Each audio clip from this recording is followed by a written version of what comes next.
میں اللہ کی ان مہربانیوں کو ملاحظہ کریں گے، اللہ کی ان عنایات کو ملاحظہ کریں گے، اللہ کے اس کرم کو ملاحظہ کریں گے، اللہ کے اس فضل کو ملاحظہ کریں گے، تو قرآن گواہی دے رہا ہے دعواہم فیہا سبحانک اللہم، وہاں یہ اعلان کریں گے، وہاں ان کی یہ دعا ہوگی، ان کی یہ گفتگو ہوگی۔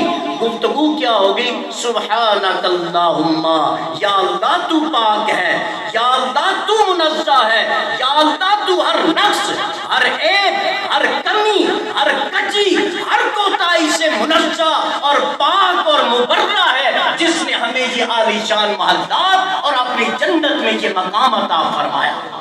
یہ اللہ کے بندے وہاں دعا کریں گے، اور رب ان کا استقبال کس طرح فرمائے گا؟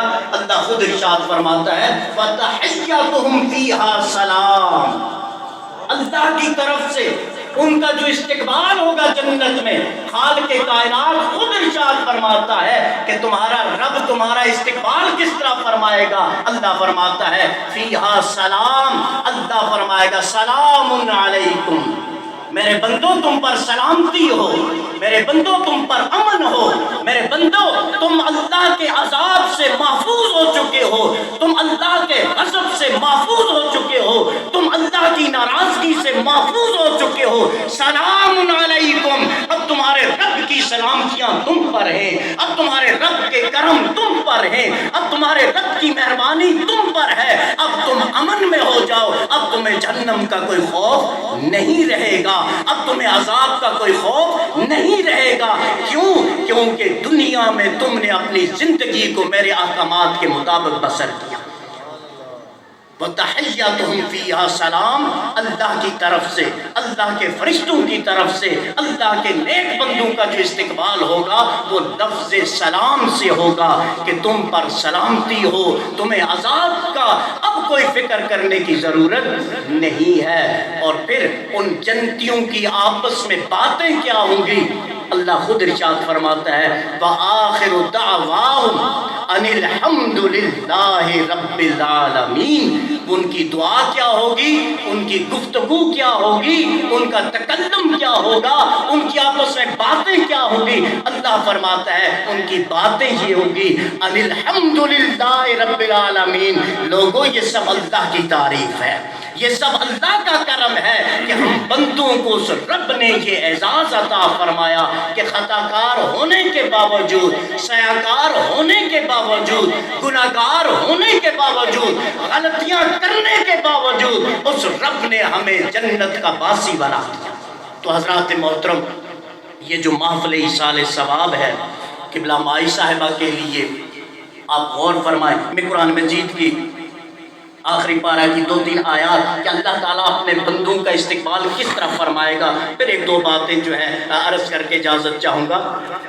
قرآن میں اللہ تعالیٰ ارشاد فرماتا ہے کہ جب اللہ کے نیک بندے، اللہ کی نیک بندیاں، مومن اور مومنات جب اس عارضی اور فانی دنیا کو ختم کرنے کے بعد ابدی اور دائمی زندگی میں قدم رکھتے ہیں، اس وقت اللہ تبارک و تعالیٰ کی طرف سے ان کا استقبال کس طرح ہوتا ہے۔ اللہ ارشاد فرماتا ہے یا ایتھا النفس المطمئنہ، اے نفس مطمئن، ارجعی الی ربک، آجا اپنے پالنے والے کی طرف، آجا اپنے رب کی طرف، آجا اپنے پروردگار کی طرف۔ یہاں حضور زیال امت پیر محمد کرم شاہ الازہری رحمۃ اللہ علیہ ان آیات کے ذیل میں بڑی پیاری بات ارشاد فرماتے، تحریر فرماتے ضیاء القرآن میں۔ وہ فرماتے ہیں کہ یہاں ایک مکالمہ ہے، گویا بندہ اپنے رب کی بارگاہ میں پیش ہونے کی حالت پر گفتگو کر رہا ہے کہ یا اللہ تو عظیم رب ہے، تو رحیم بھی ہے، کریم بھی ہے، لیکن تو جبار بھی ہے، تو قہار بھی ہے، تو ذو انتقام بھی ہے۔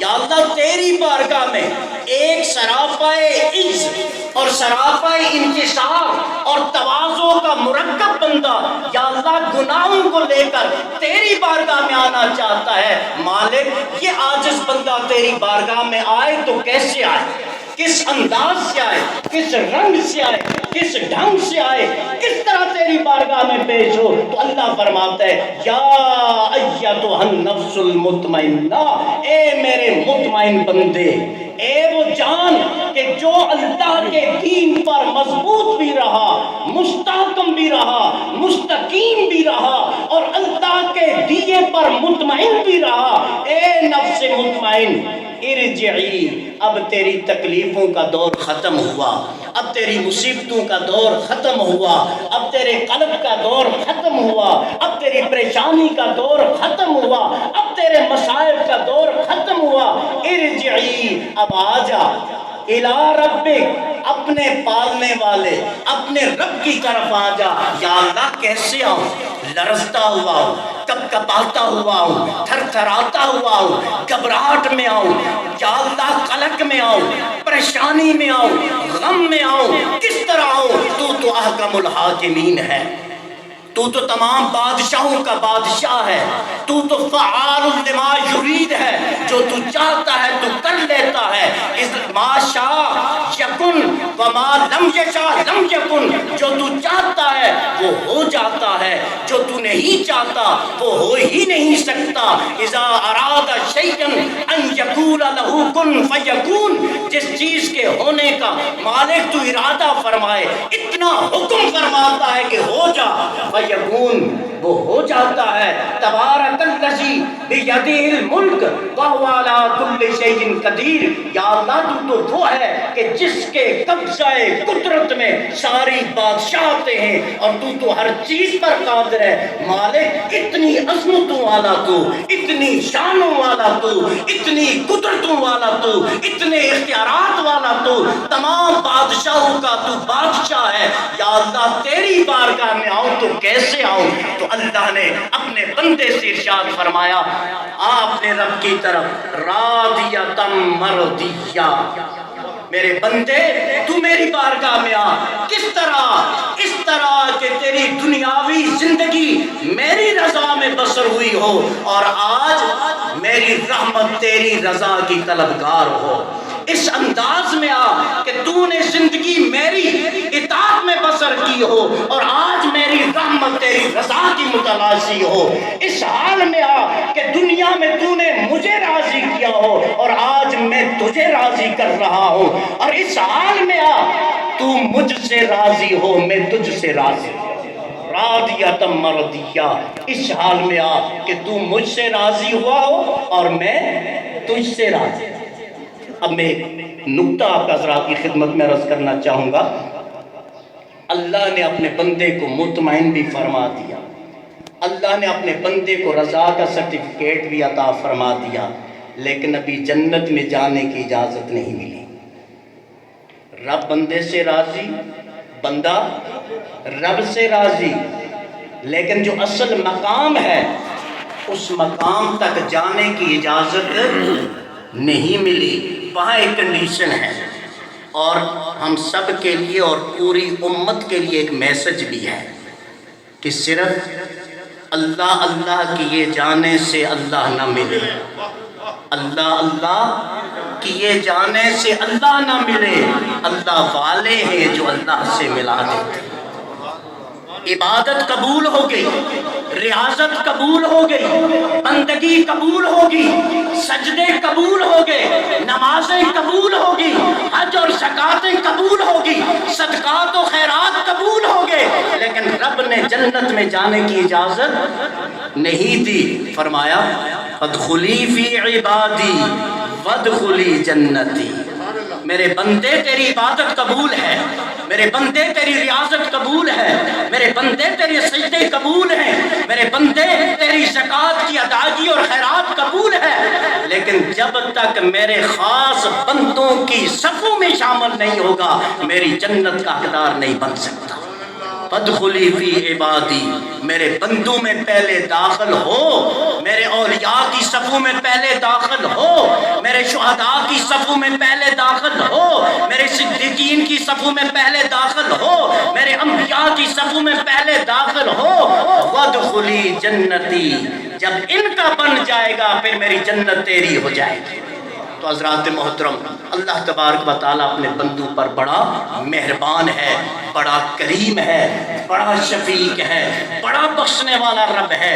شرط یہ ہے کہ اس کے در تک پہنچنے کے لیے اس کے بندوں کے لڑ لگنا پڑتا ہے، اس کے در تک پہنچنے کے لیے اس کے ولیوں کا دامن پکڑنا پڑتا ہے، اس کی بارگاہ کا منظور نظر بننے کے لیے اللہ کے نبی کی در کا گدھا بننا پڑتا ہے، اور جب آقا کے در کا گدھا بندہ بن جاتا ہے پھر اللہ کی بارگاہ کا مقرب بن جاتا ہے۔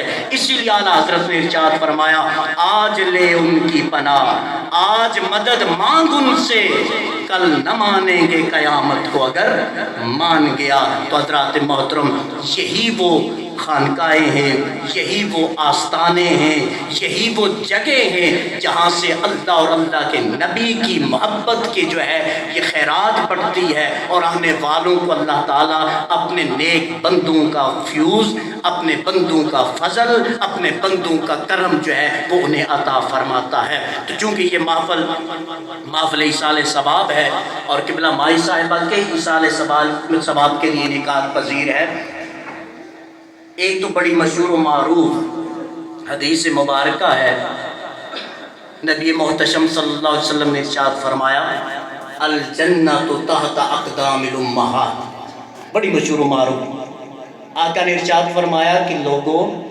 تمہاری جنت تمہاری ماؤں کے قدموں کے نیچے ہے۔